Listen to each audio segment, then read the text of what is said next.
Paintology brings back the fun of drawing and painting just like traditional mediums. If you master core fundamental skills in art, like you did with traditional mediums, you can draw easily with Paintology.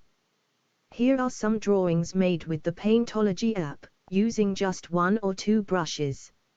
No need to use hundreds of tools, you draw just like you would with traditional materials.